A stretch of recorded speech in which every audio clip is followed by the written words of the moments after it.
there's so many layers to this. Yeah. We could go a few different directions, but what is most Sure. interesting to you about it?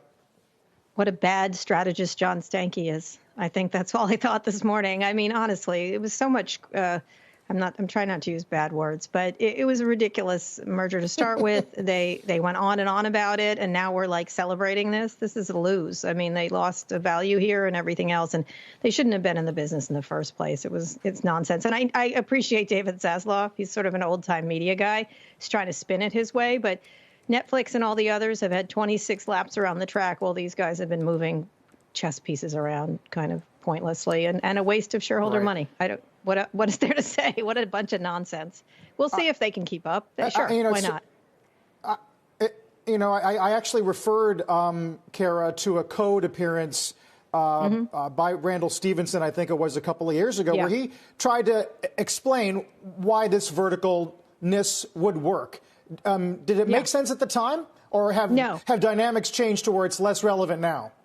Yeah, no, I remember we did with John Stankey too, and all I kept thinking in my bubble above my head, and I may have said it out loud, was a phone company owning media. I don't think they can't own it. I mean, Comcast has done actually pretty well with NBC, but it sort of didn't make any sense. It was a lot of nonsense at the time, and it's whatever now. David Zaslav's a very talented media CEO, but he's still lagged behind Netflix and many others, and so we'll see what's going to happen. I do think the tech companies have been okay at this, not bad at it, but they have enormous, endless amounts of money to spend, and so they can outspend these people all over the place.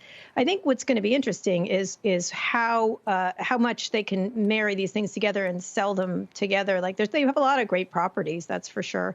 But it never belonged. It should have belonged. There was no synergy between phones and this media stuff ever. And you could see that by Verizon, unwinding that deal, which was nonsense at the time, and this one, which was nonsense at the time. And so, they can go away and go, 5G. That 5G was their business, by the way, the whole time. And this was just a chance to go to the Oscars, I guess. I don't know, and put on a tuxedo. I'm not sure. I never understood it. In a way, this is the Quibi thing playing out in distribution, I guess, because the idea with Quibi was that mobile was the future of media, and therefore, you needed to shoot things both with vertical and horizontal. That didn't really pan out, at least not in the near term. But I wonder if what we're seeing here, this idea that media and distribution need to be separated now, if it's more just that you can't put them together for the wrong reasons, or is it really a bad idea? I mean, in the tech companies' cases, a lot of them, their distribution is making money and growing. Whereas in more of the traditional distribution, it's losing share, shrinking, and maybe they can't afford to invest in media using the profits from distribution anymore. Well, it just was nonsense at the time. I mean, there's no way people watch. People watch the way they want to watch, and you just make great content, and then maybe you could have struck a deal with AT&T, a marketing deal to do it, the same stuff, instead of wasting shareholder money on this nonsense. I keep thinking nonsense. And it was just, you just make great content, and then you find distribution. I think Hollywood was in terrible fear of the distribution, hold that tech companies have on distribution of things like streaming, et cetera. And they should be right to, but they should be better at technology. I mean, there is a marriage between technology and the delivery. I know, anyone who has kids, they watch them on phones, they watch them on televisions, they watch them on iPads, they watch them wherever, or they don't watch them, actually. And so it's a really interesting time, but you have to be in streaming, for sure. You have to have great content. There's never been more great content, by the way. Last night I was watching The Nevers on HBO, and I was watching Mare of Easton, which was disturbing. You were watching HBO, so riddle me this, because I've never been able to get this.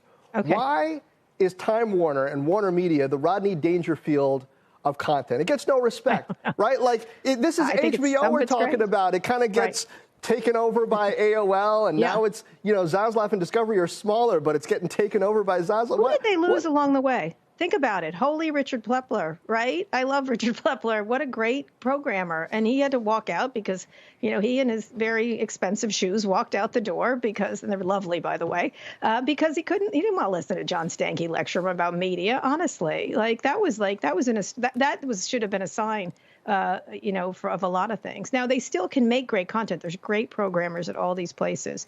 It'll be interesting to see what happens to Jason Kilar here and some others. And so it's just more moving around the pieces. Whenever I see people moving around pieces, they're not focusing on growth. They're not focusing on content, which is their business.